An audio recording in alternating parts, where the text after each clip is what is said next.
Hola mis amigos, soy Frank Sacramone de la banda Earthside. Quería decir que estoy muy feliz que todos ustedes um, e- está- están escuchando nuestra música y espero que todos disfrutan um, el álbum y el trabajo que hemos hecho. Hecho. Ujú. Ya, sí. Y ah, espero que nos vemos en un concierto en México o Latinoamérica. Yes. Es, I forgot to say, it's my pleasure. Um, Es un gusto, o es es mi un gusto. gusto. Yeah.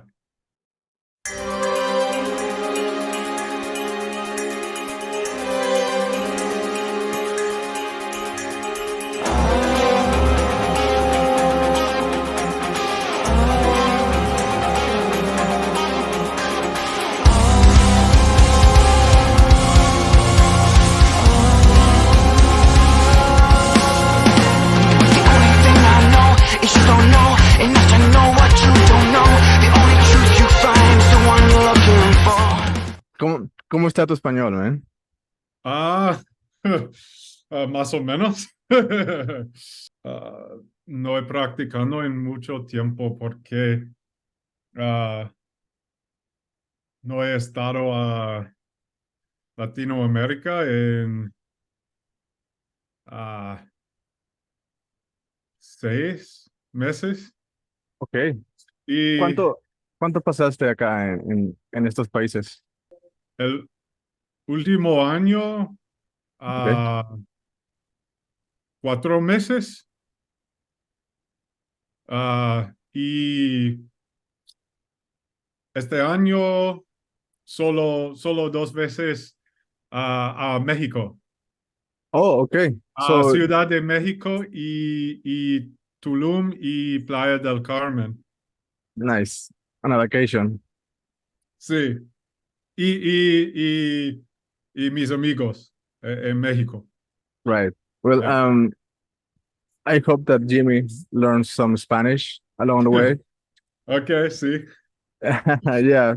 So maybe you remember that we were, having a conversation about uh, Earthside having a big fan base here in Latin America countries. And I see that you go full method about learning Spanish and immersing the culture.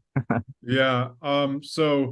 Yeah, I don't know what direction you want to take this Yeah, interview, but yeah. I to be honest, I actually became very interested in Latin America because of the initial response we got Oh, um, from Mexico City from our first album release. So yeah. I had noticed that our top cities, it was like Santiago and Ciudad de Mexico, and I was like, wow, what's going on over there? How are people interacting with this kind of music? And maybe I might connect with people Mm, better, over there. And it actually wasn't until 2015 that, yeah, after we released our album, I decided to visit Mexico City for a week. And I absolutely loved it. And it was only 3 years later I returned to Mexico again, and I had a great time. And then all the way up until 2021, I was finally like, you know what? I got to explore more of Latin America. There's something going on here. I feel like it vibes with me.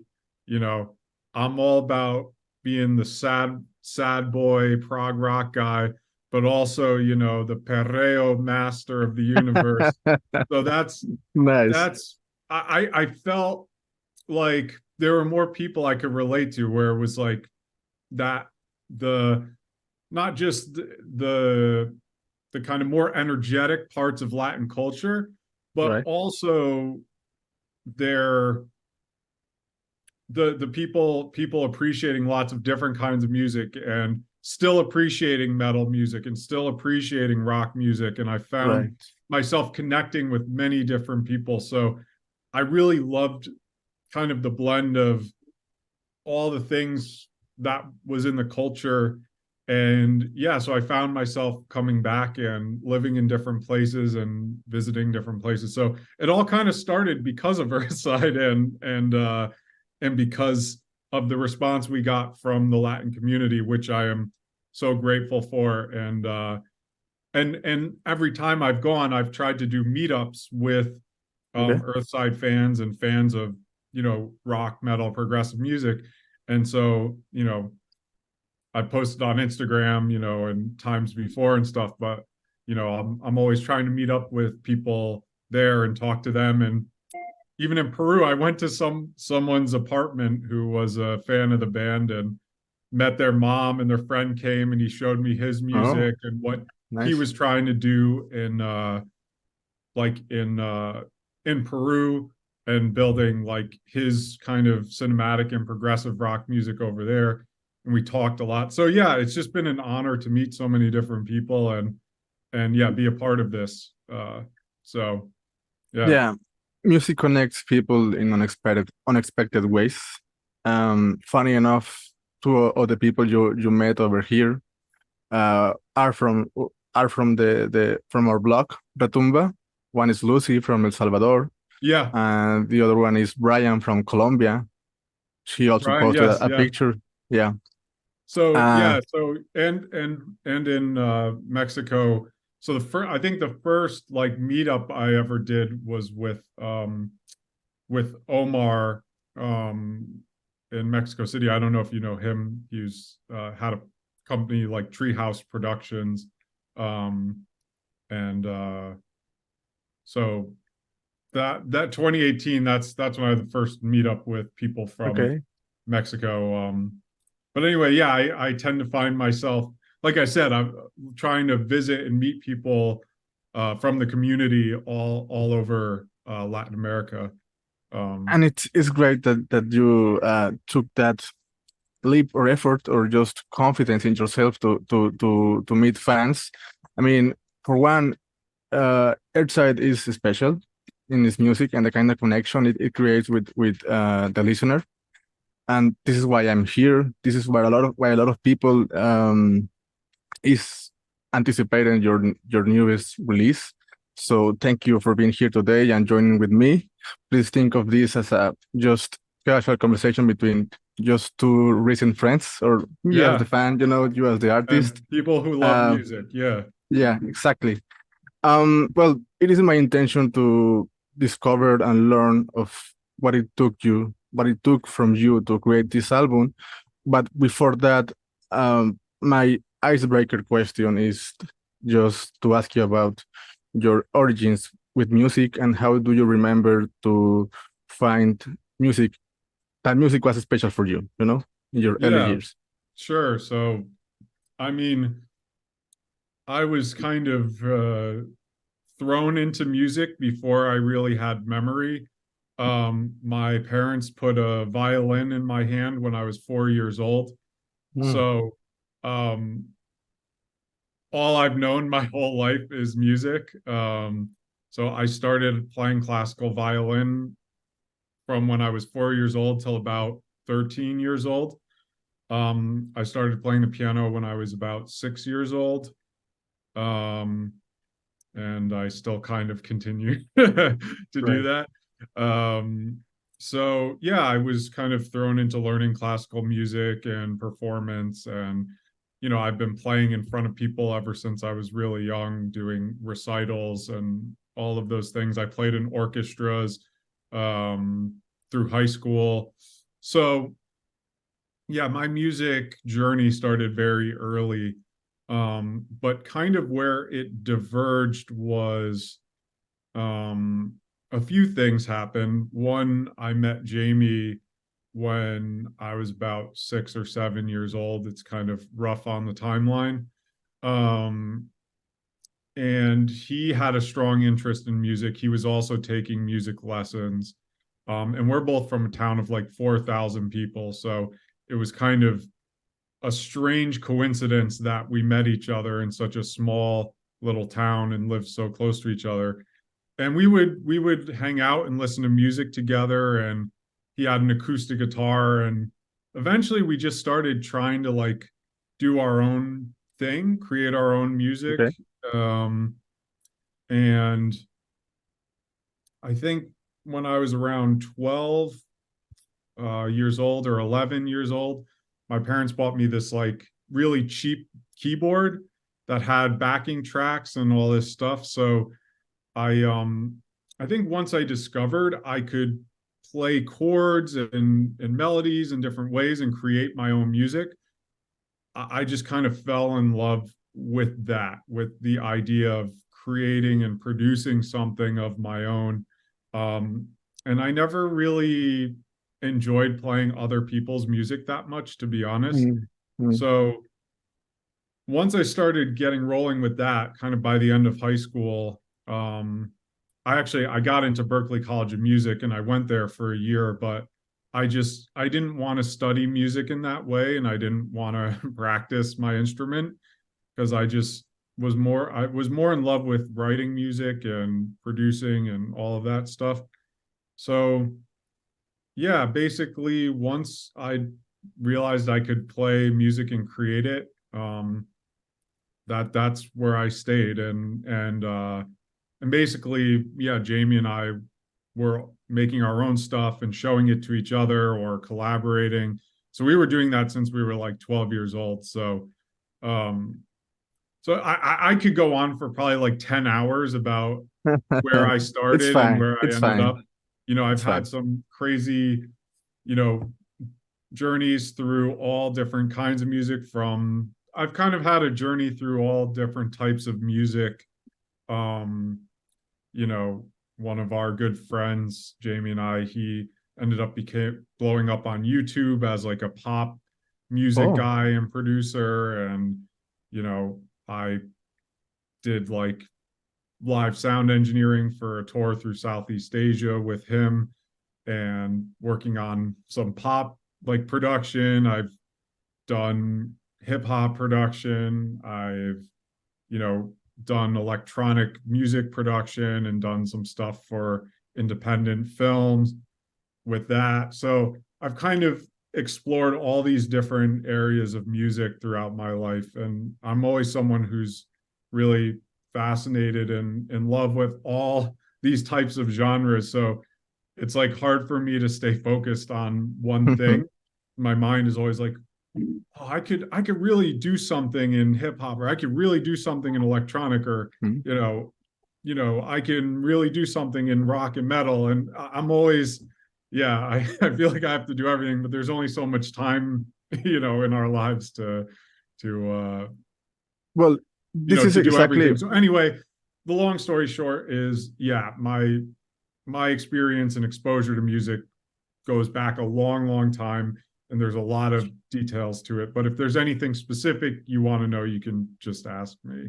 Yeah, for sure. Well, this is exactly what I asked this question, or why I start with this question, because it opens like the gate to understand why Earthside is the way it is, why it sounds like this.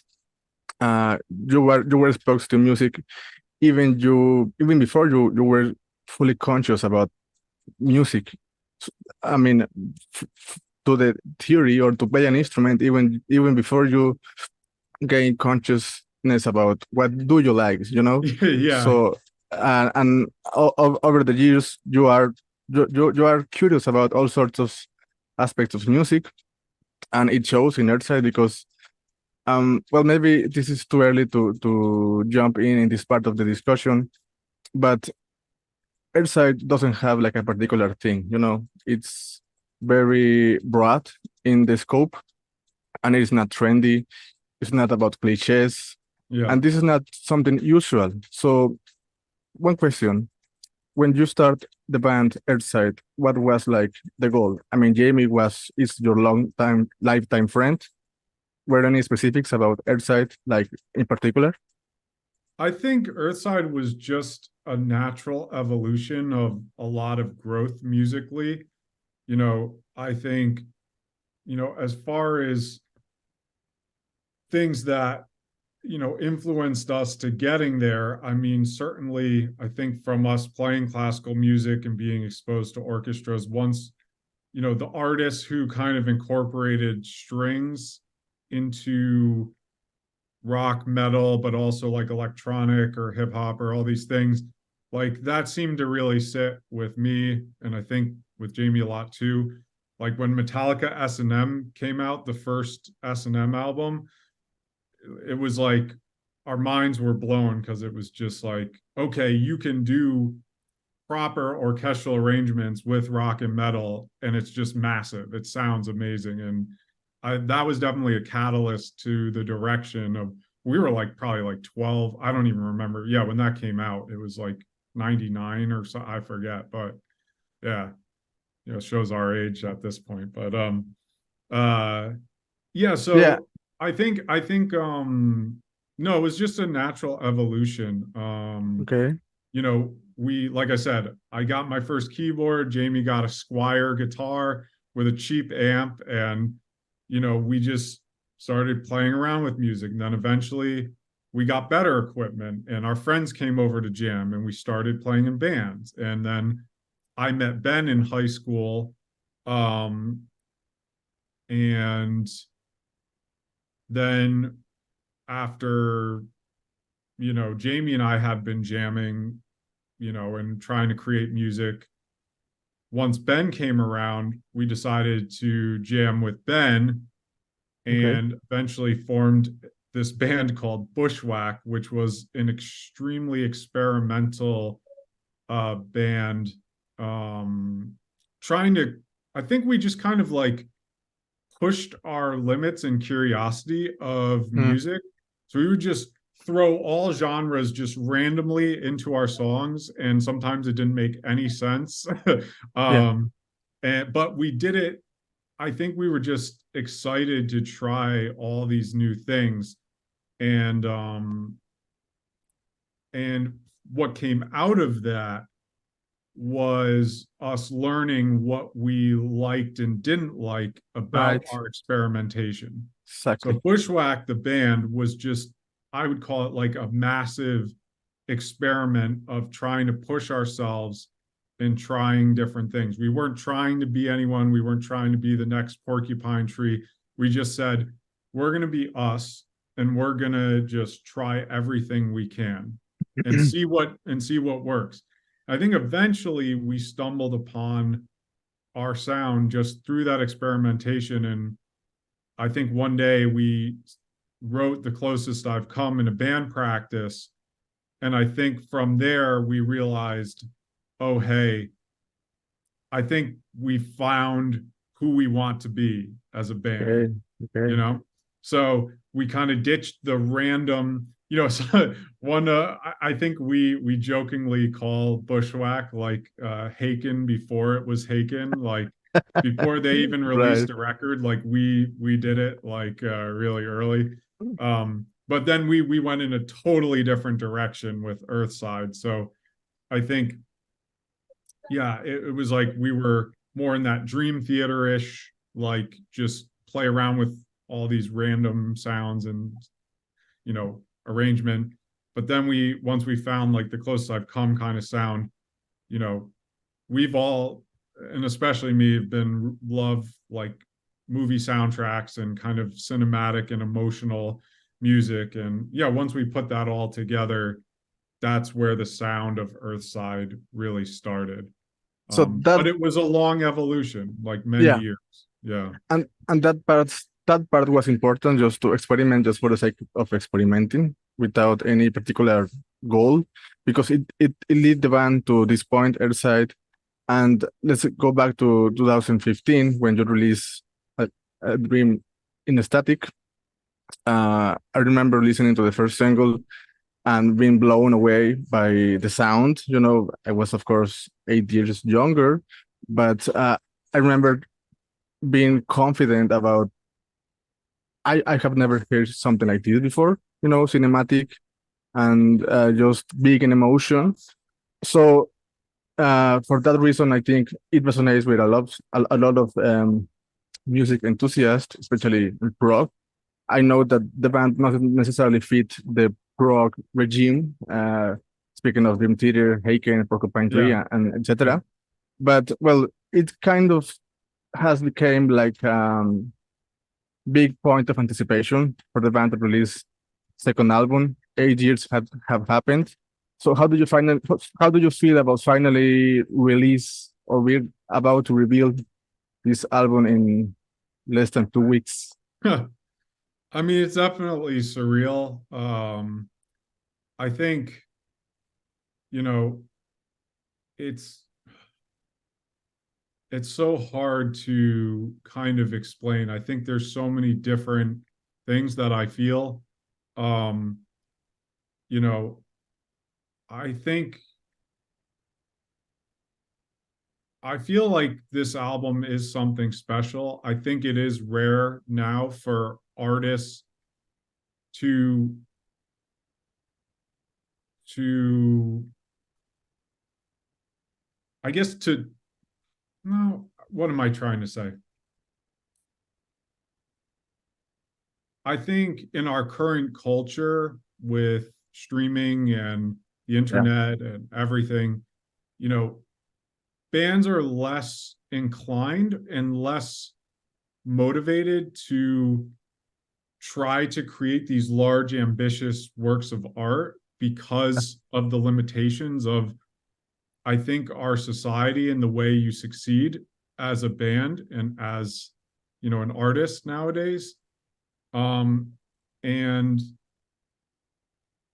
you know, some people would say like, why would you spend 8 years, or why, you know, stop taking so long, put out an album, and it has major advantages and major disadvantages. of course. Major disadvantages being, you know, it's hard to, like you said, uh move forward with your life and have something to show for the work you've done. If you don't have a body of work, it's Yeah, hard to be like, go up to people like, yeah, I'm a serious musician, like, but it's like I've only done one thing and I can't show you another thing, and this is all I have.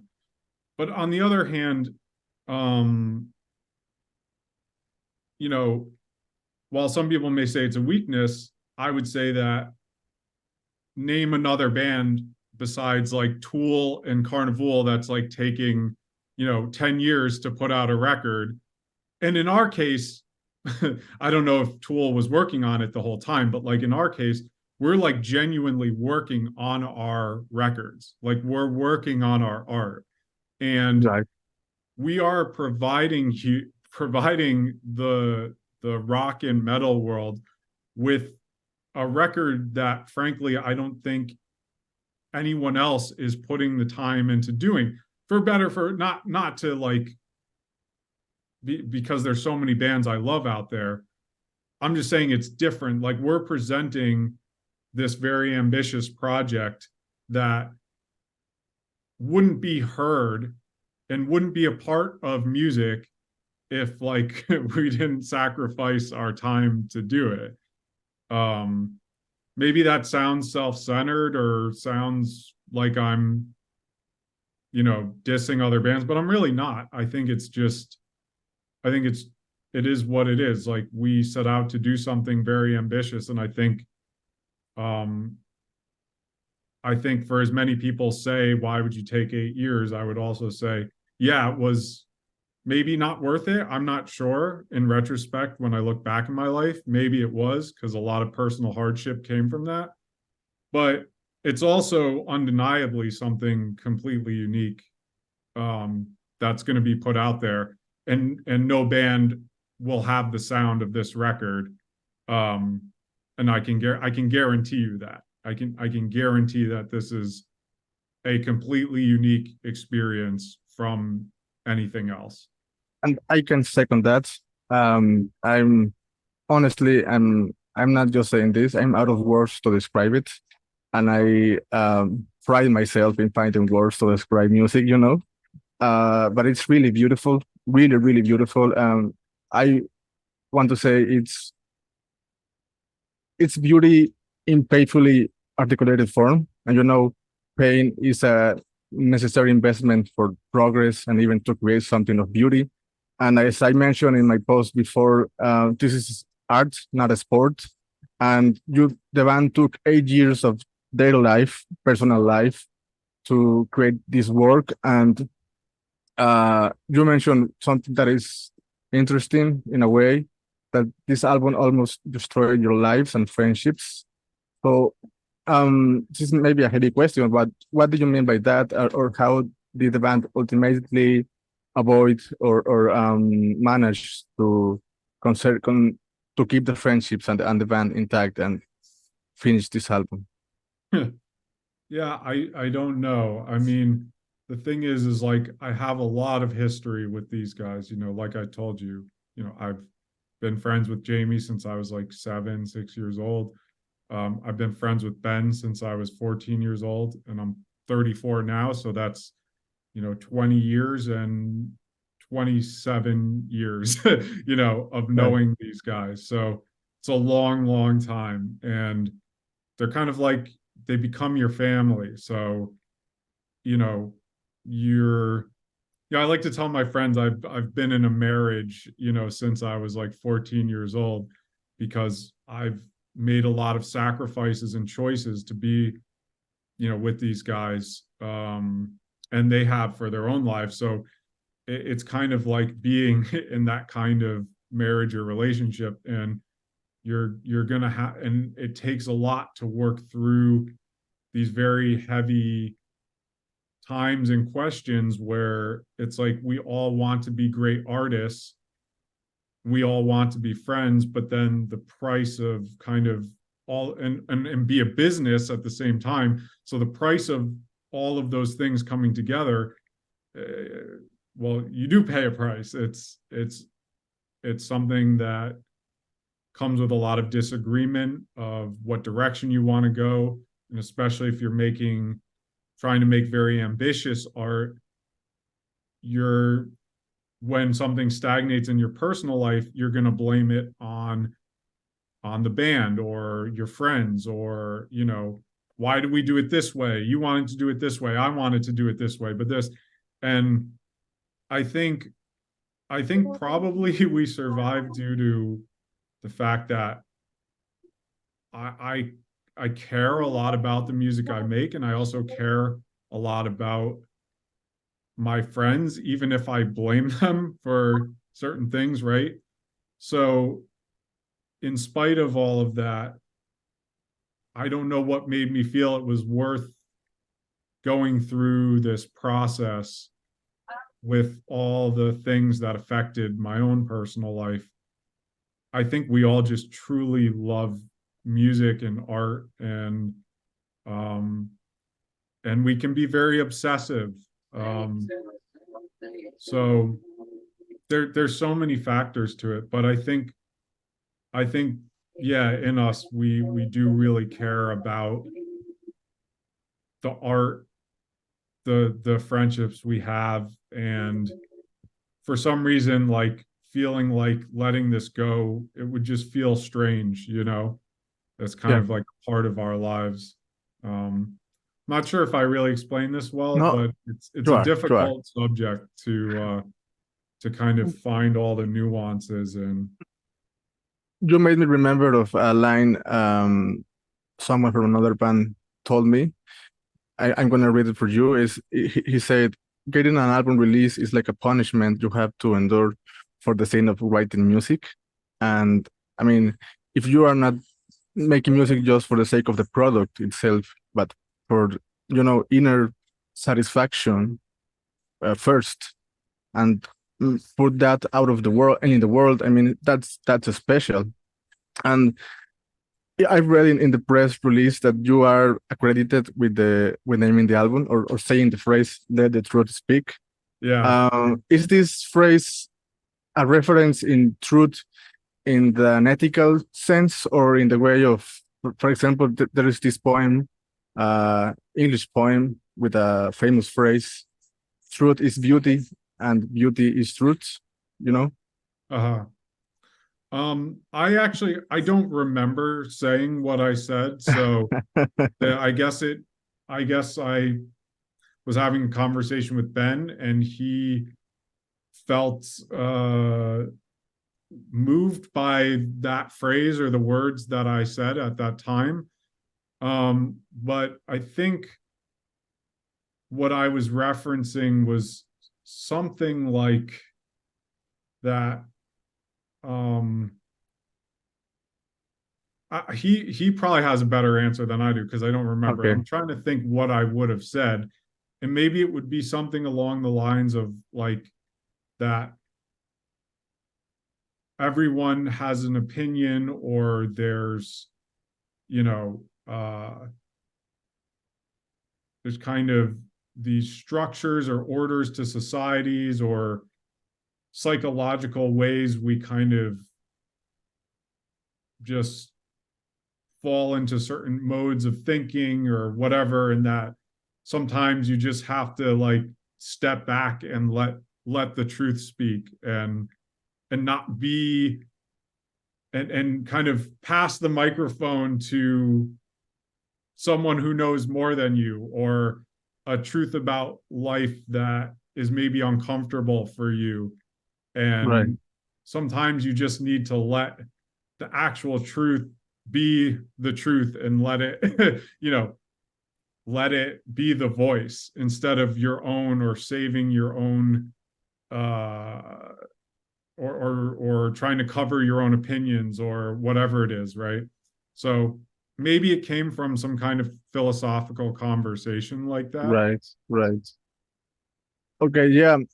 Well, the relation I find with the album title and the experience of the album, it's exactly that line the from the poem. What suggests, uh, there's truth in beauty and in art, something that transcends time and generations and feelings that doesn't ever change. And there's something about the human experience that or the knowledge that we appreciate that is not necessarily true. Sometimes we lie to ourselves, but art Yeah. doesn't lie. And this album it's exactly that, art. And I appreciate that it has took the band 8 years because, for example, in past centuries, people created art not for themselves, but for other generations beyond their lifetime to appreciate, hundreds of Well, but years in also the future. for kings and queens and Right. royalty. Yeah, yeah, exactly. Very interesting history, but yeah. Yeah. Well, I want to talk about the experience of this album. Something that I can't notice is that one doesn't necessarily know or think in terms of, okay, this is when the guitar enter, the drum parts is all a cohesive whole, you know? So this is very difficult to ask or to grasp the question. But okay, let me start with this. What do you feel proud about your role you played in making this album? Um, I mean, well, maybe I want to frame it from like our synergy together rather than just like my Yeah, specific yeah, role. I mean, I'm certainly very proud of, from myself, obviously my kind of musically emotional contributions and also uh getting the drums tuned and set up properly, and they sounded absolutely amazing in the studio and just felt great to hear that come together. But yeah, I mean, I think the thing that I'm most proud of about Earthside, and I think it's part of A Dream in Static, but it's going to be in every album we ever do, which is the cohesion between the songwriting, the arrangement, the production, the emotion. It all interconnects, and it has, everything has a purpose connected to another thing. So I think that's something that Earthside is probably one of the best in the world at. I think, but it's very hard to show it. It's very hard to. Okay, To put your I'm going to finger take this question on. in a different direction. So Yeah. So that's what I'm very proud of, is the way we can take all these aspects of music. And I always tell people, like, a lot of people are prodigious or very skilled in a linear way, where it's like the notes and the performance and where the music is going and everything. But I think with Earthside, what makes our records different, and where the skill comes in, is the depth, is the arrangement, the production, the timing of when events happen, the storytelling, the musical storytelling, the the transitions, the timbres, the emotions, like, and each one is working specifically with each other. Each production decision and arrangement are tied to one another. And so, like, you get this huge depth behind the music rather than just what's right there in front of you. Yeah. But I think what makes me, like, what I want to be able to try to show people with our music is, like, it's easy to go on Instagram and be a shredding guitar player and just being able to show people how good you are. Yeah. And you can get hundreds of thousands of fans, and millions of views, but it's very hard to show, the technical depth of building the songs we do and how we do it, from the arrangement to the production to the songwriting decisions to telling the story and the emotion. And so I always kind of lament, we who lament, the way that that it's hard to express to people, like, this is what makes Earthside a unique experience. This is what makes us a worthy, band of such a technical and difficult genre to perform in. So it's the thing I'm most proud of, but it's also the thing that is hardest for us to promote and to get views and to get eyes, because it's not obvious. In some I'm happy that you mentioned these kind of things, because in my experience, this album is, I mean, one thing I focus on this album is that you can look at a way the guitar is playing, or the bass or the drums are played, and are not necessarily technical or complex, are basic in a lot of ways, but there's a kind of vulnerability to fail in the absence of one or another, and to create that kind of orchestration or complexity without being complex in itself. That part is special, and usually in this kind of genres, the musicians are focusing, being complex or technical in itself, like you mentioned, to show the skills. And this is part of the experience that Earthside offers, and that captures something special, even with the emotions.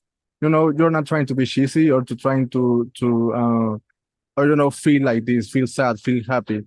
These are cheap emotions sometimes, and in this experience, you know how to feel. You don't are necessarily, the band is not necessarily like guiding you in a particular sentiment, but in all honesty, from the second song in this album, my eyes were like watery, not necessarily crying, but but the kind of fulfillment you have in your chest while listening to this kind of music is just Yeah. special. I want to ask you about if you could try to guess my favorite song on the album. Oh Just man. mention one song. I don't know your history of like, can you name me your like or could you name me two or three of your favorite bands? Maybe I can guess based off of that. Oh, that's okay. From recent times, I don't know, maybe Old Leprous. I don't know, Caligula's Horse. But I mean, talking about prog, but No, it but could be any I mean, music. I'm gonna tell you my favorite song from the first release. Okay, Okay. Contemplation of the Beautiful. Okay. All right. Um,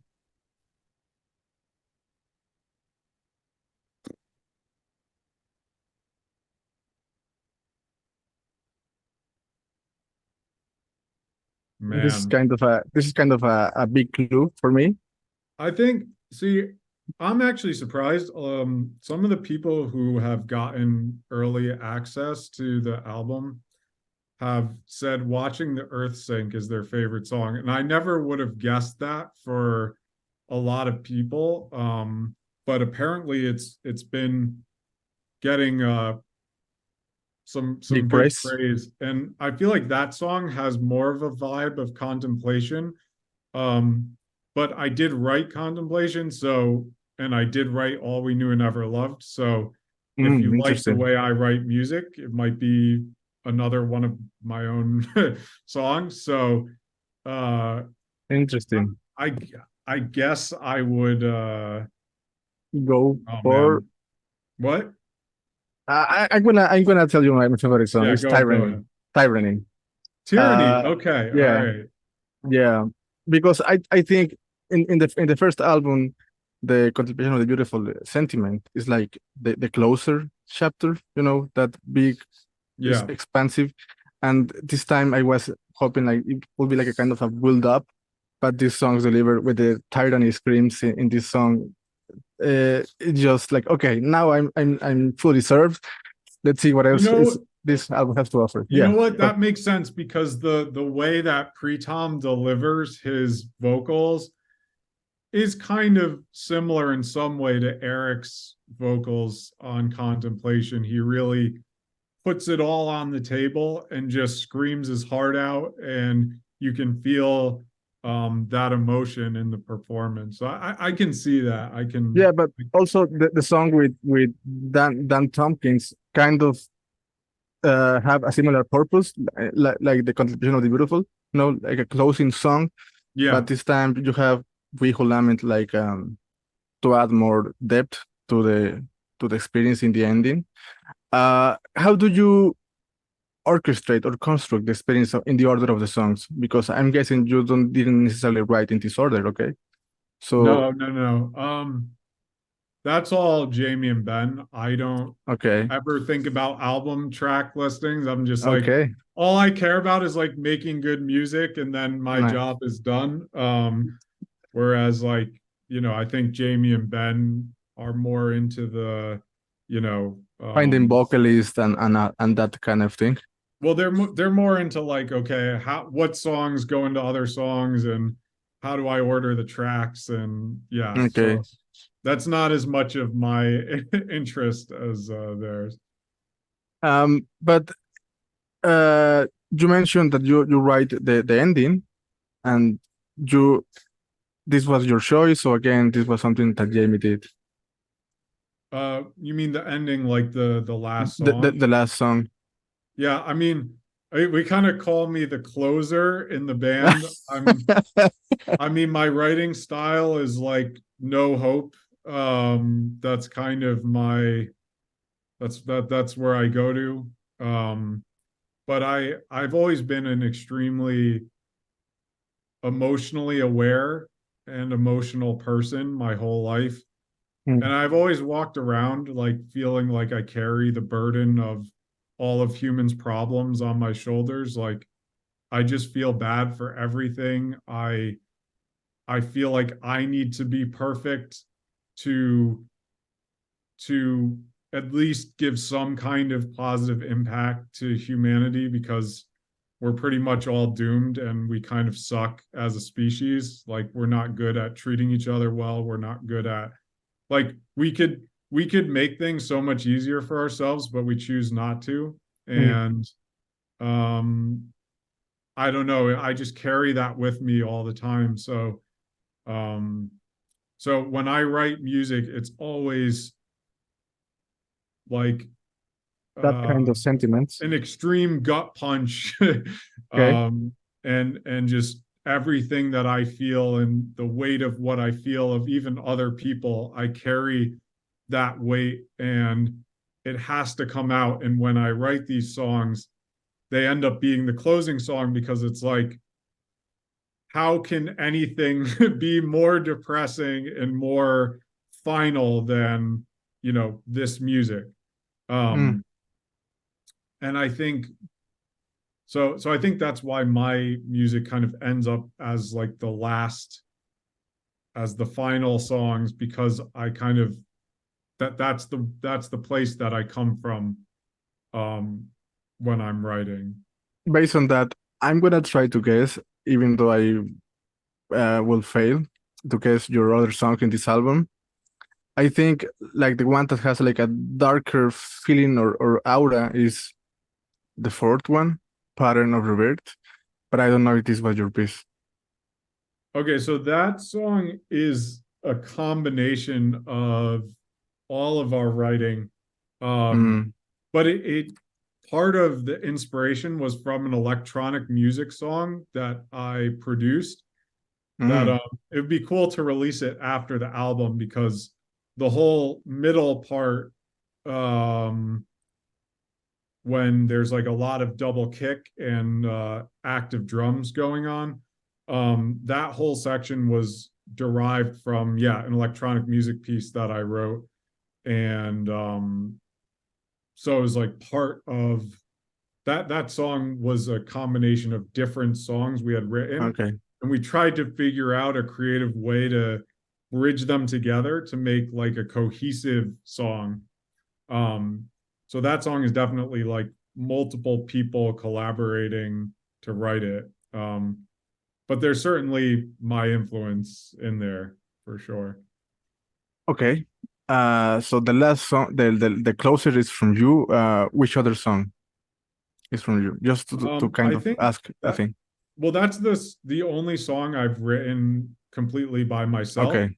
Okay. um this album actually features much more of Jamie and Mm, his writing, with the opening track, But What If We're Wrong, Tyranny, and Denial's Aria. So there's three songs um, written by Jamie.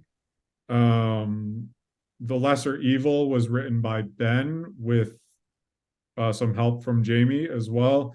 And then the other songs were collaborative that we all work together to write them. At this point, would you say that the way you write a piece of music comes naturally, or you have to, in a way, challenge yourself or your own instinct to avoid repetition and that sort of thing? I think it kind of comes naturally for me. I don't know. I always think I'm a person whose brain, like my brain never turns off. Like if my brain was a computer, it'd be like CPU would be like at the max like all day and it would Okay. just never stop. So I think for me, I'm always thinking, I'm always coming up with ideas, I'm always philosophizing. I think, Mm, for me, like I already have a future record of Earthside already like conceptually planned out, um that I've had for some years at this point. So um yeah, for me, it comes out. There is a challenging part to it too because I'm I'm always looking for new ways to express my emotions, but it always starts with my emotions. I never come into something like, oh, I'm gonna like plug a guitar into this pedal, like into an amp, back into a keyboard, into a computer, back into an like I Right. don't, and then like, oh, it's gonna be a new thing. It's like I always have an emotion, and then I'm trying to find a way to express that through a new or interesting form. So like with back to contemplation, I had recorded everything like 20% faster, and then we slowed it down by 20% on a tape machine. And so what you're hearing is just a slowed down version of how it was recorded in Mm. order to make it feel like the music Heavier? was pulling you down. Okay. So Yeah, I always it think I'm does. always thinking of ways where the emotion of the music with the production, with the arrangement, I'm always thinking about how these things work together and how they make people feel. So for me, I feel like I have no shortage of ideas when it comes to doing things like Right. that. In a lot of aspects, this album is involved heavily with sound design because again, it's not about guitar solos or solo parts, and Yeah. that is also interesting. I spoke recently with Devin Thompson, and he told me that before creating an album or something that forms an album, he kind of identifies first what he's feeling, his intention behind making music, not just for the sake of making something Yeah. out of himself. Do you uh, try to identify what are your feelings or what you are experiencing in life in order for the songs to reflect that, or Yeah, I think is so. I think that's a cool way of looking at things. I would agree with him. Um but I think our music can also go the other way because I mean sometimes we'll have a band practice and we'll just play.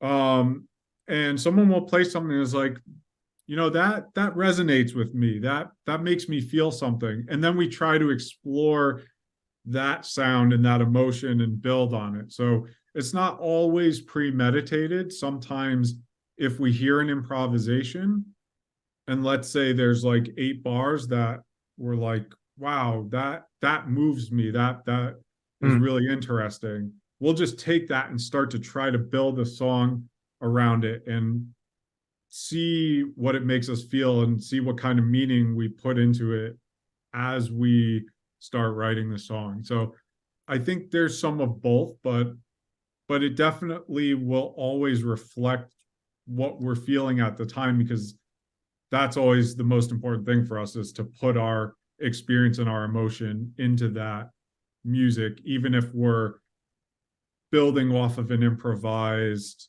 part, it's always going to be there.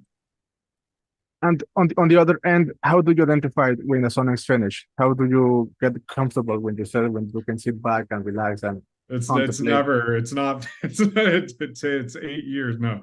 Um, it's, I think, I think for us, when it like completes a story, once we feel like there's a proper, there's a proper story there that gets through what we're trying to say, what we're feeling, that the transitions are well thought out, the climax happens when it should happen, the vocals, the lyrics reflect what's happening in the music, you know, the the production is, you know, matching what's happening in the music. So I think once we feel that the story is told and we feel it emotionally, then we say, okay, I think it's done.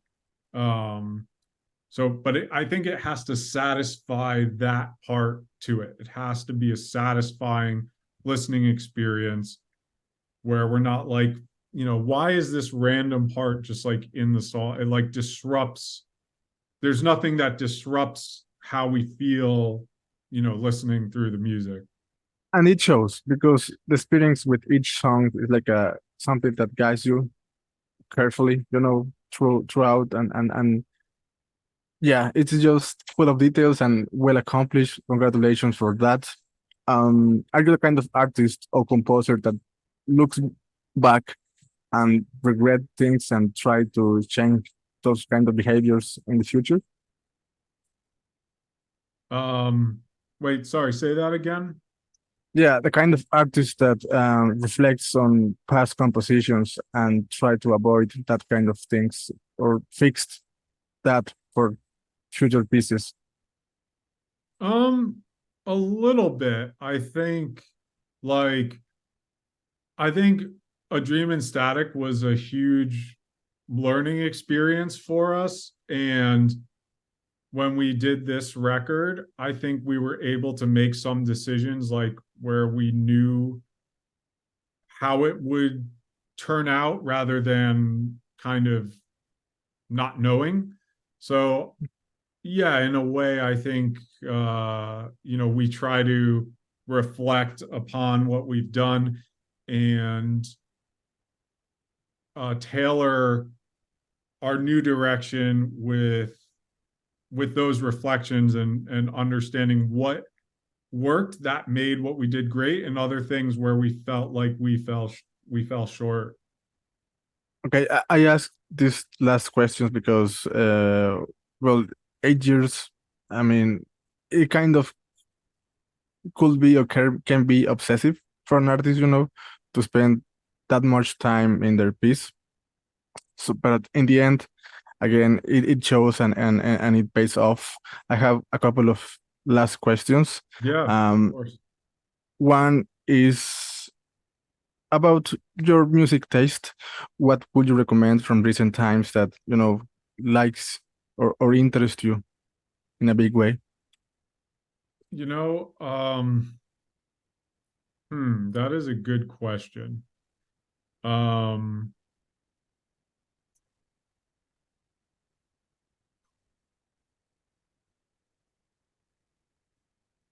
well, I'll say a few different things. One is until I think 2018, I had never listened to Radiohead. I don't Okay. know why. I never listened to them because I thought hipsters liked them. So I just was like, nope, I'm not gonna like this band. And I hated Creep. I still hate Creep, but I started listening to them just as an example of, usually when you get older, you don't get new favorite bands. um, but and I after I've listened to them over the last 5 years, they're like one of my favorite bands. And so for me, that's been like a recent influence in my musical life and discovery. Okay. And I'm always listening to a lot of, I mean, I love kind of like rap and trap music, Okay. just heavy hitting beats. That's what I'm all about. So I don't Catchy have things. any specific artists. Like it's just kind of it's more playlist, even though like I do like albums. For me with like rap stuff, it's a little more playlisty. But um there's also I discovered it, I don't know, I want to say like 2 years ago or something, this 6 part hip hop EP called Love Sick. I think LUV space SIC. Um, and it's a Japanese artist who made the beats and everything to music. Wait, let me go to I gotta find Yeah. this because I don't wanna have any false information on my Nujabes or Nujabes or Nujabes. I don't know how to pronounce it, Okay. but Okay. um yeah, it's like it's just really nostalgic. It just like took me back to a different place. Like good music like takes you out of the present and brings you somewhere else. And that really that was something that kind of spoke to me during the pandemic and over the last few years. Um, yeah, just really kind of like melancholic but also heartwarming vibe to it. The delivery on the rap is amazing. The beats are great. And I don't know. Yeah, I want to shout out those two Okay. newer Um, influences in my musical life. for the description you are giving me, I want to recommend a name for you from an Australian producer artist, Lucian Blomkamp. I will send you the name in Messenger, but if you have a time, please try it. Okay, Okay, last two questions. We are in the end here. that's fine. Um, if you could, no, no, that's the last question. Sorry. Um, do you allow your personal influences and the things that you enjoy to have a place in your music? Like, give me an example. Not necessarily like copying or emulate, but like identify transitions and motifs and the flows, that kind of thing that okay, that you see in their vocabulary and you try to that inspire you to do something with your own style. Like other artists. Yeah. Yeah. Yeah, definitely. I mean, if you listen to my demos, like when I was in middle school and high school, like between like 13 and like 18 or something, it just had tons of like Moby and Hans Zimmer influence. I would try to kind of, I don't think I would try, it would just kind of come out of me.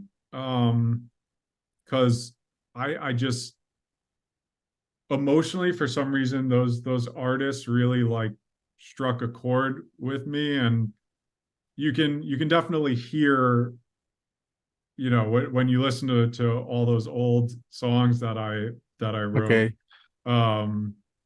So I think it's something, I still do sometimes now. Even though I don't like to admit, I like to think I'm original like all the time. But yeah, I like there was a beat that I like produced earlier this year where a producer did something really interesting in this song, and I I wanted to kind of like use that idea in a slightly different genre way of doing it. I think that's something I really like to do, is to take something done well in one genre and then find a way to do it in a different genre or in like Earthside from something you wouldn't expect. And I think too many times people put up barriers between genres, Mm-hmm. but Yeah. music is music. And if a genre does something really cool or an artist does something really cool in a certain genre, I think there's so many possible interesting and brilliant ways that you can take those ideas and integrate them into a different genre or integrate them into the music you make. So for me, that's always been a very signature part of at least my sound and probably stuff we like to do in Earthside. So this is a good description for an Earthside fan or to for this album or the first album, because it is eclectic. There is a lot happening in terms of style and nuances, but you don't think in terms of that.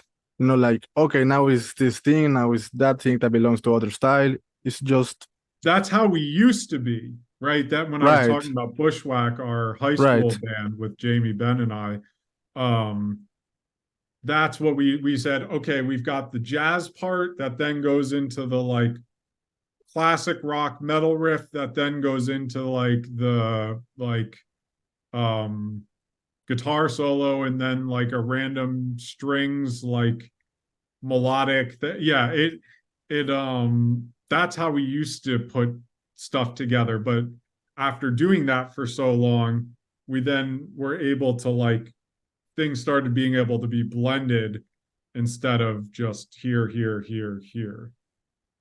Okay. There's a second part to the previous question. Do you think that it's important for the artist as it grows as a musician to also evolve as a listener? To keep being a fan of music? That is interesting because as I get older, I listen to less music. I think a lot of other people do the same. I'm not sure, but for me, I don't really listen to a lot of music anymore. I don't know why. I think I'm just caught up in stuff in my own life and personally or with the band, and it's like I don't need more music. Right. Um I don't know if that's a healthy way to be, but it's where I'm at. So I I don't know. I think maybe I'll have a new musical renaissance at some point uh, later, but for now, I don't really listen to a whole lot of music, to be honest. And it probably is important to be a good listener. It probably is important to see how other people are innovating and seeing what ideas people are bringing to the table. And I think that is very important. I think I hear enough to Right. stay relevant, but I'm Right. I'm not listening to a lot of music. So maybe as we come to our next record or the record after, where we start to listen to more music again and see what other people are doing and find more inspiration. But yeah, that's kind of just where I'm at right now. Okay. As of now, these pieces of music are, a thing of the past for you and for the band because, bueno, I'm assuming, so you are now thinking ahead in next compositions, or you are already in that process? Um, I mean, I personally haven't written anything. We haven't really been thinking about newer compositions yet. Um, so yeah, we're just kind of gonna enjoy the release of this record and then do some Oof. touring, hopefully, and we'll we'll get back into the studio. But yeah, I think we just want to for now just enjoy putting out this music. Dude, this album is gonna be huge. I mean, if the first one did waves, this is gonna create a tsunami, because honestly, we are craving for something like this, music like this. It's not that usual that you find this kind of sentiment behind a piece of work. I hope that you can play in Mexico in the future and, uh, for southern countries in Latin America. People, Honestly, I am salivating to play Mexico. I know it's going to be a banger. It's going to be crazy. I'm ready. I've been ready. um, perfect. I wanna do use, you want to try anything in Spanish before just for yes, the fans or the listeners? I yes. I'm not going to be great, but I'll use Google Translate if I need to. Okay, just the last question, I promise, and then we can go to the Spanish part. Okay. If you could relate or assimilate this piece of work, this album, because I haven't asked you anything about what it is about, the lyrics, and that. So let's try to avoid that, but kind of, construct an idea for the listener here. If you could relate or assimilate these concepts with another piece of work, like a movie, a painting, a book, Yeah. anything beyond music, which one would it be and why?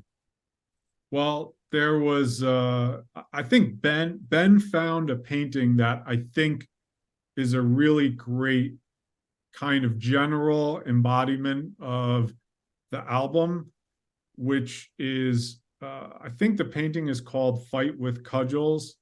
And it is by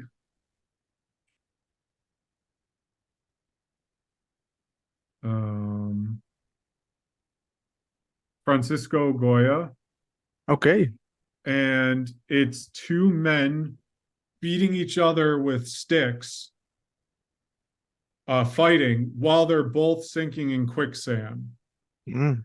So the fact that they care more about winning against each other and fighting, whether it be on ideas like Let the Truth Was Right, this is part of the album, but whether it's on ideas or whatever it is they're fighting about, life, territory, it doesn't matter because they're both sinking and they're both going to die.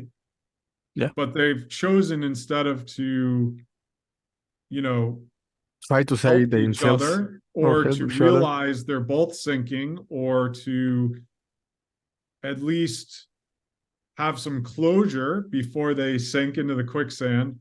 They're deciding they still have to win the war. They still have to, triumph over the other. And they're both going to lose in the end. So I think that painting is very powerful and speaks to the themes of this record. And another big artistic inspiration for the record was the film Melancholia by Lars von Trier, and mostly the second half or the ending kind of the film where it's just you see the planet just slowly coming and it just keeps Yeah. getting closer and closer and closer and closer, and kind of just watching this inevitable destruction of ourselves and our world, um and seeing it but not really being able to do anything about it. It's like, I don't know. Yeah, for me visually that was a big inspiration um for the vibe of this record. Especially you can kind of hear it and watch the earth sink, or watching the earth sink in that track. Yeah.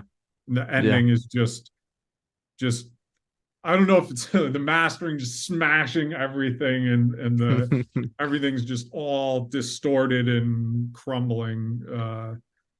Yeah. And that song is like it changed something in the experience of the album. It's maybe like an inflection point. I don't know if it was intended as such. And just to add something with your comment here, I don't know if you're familiar with the Ocean Collective, but a German band. Robin, his main composer, gave me also this movie, the one you mentioned, Melancholia, as an Interesting. example of, a reference. Yeah. Okay. So, Frank, thank you for your time. I appreciate that you have sitting with me and, answered all my questions and that kind of stupid things. But Thank you so again, much. I enjoyed this talk. Please, you have a word with Jamie. Just let him know that I'm also excited for and happy for the chance to speak about this album. This is something truly, truly special, and expect a lot of praise. Okay, thank you so much, and I'm happy that yeah, you're engaged and you care about what we're doing and what others are trying to achieve with their music as well. It means a lot to all of us. Thank you.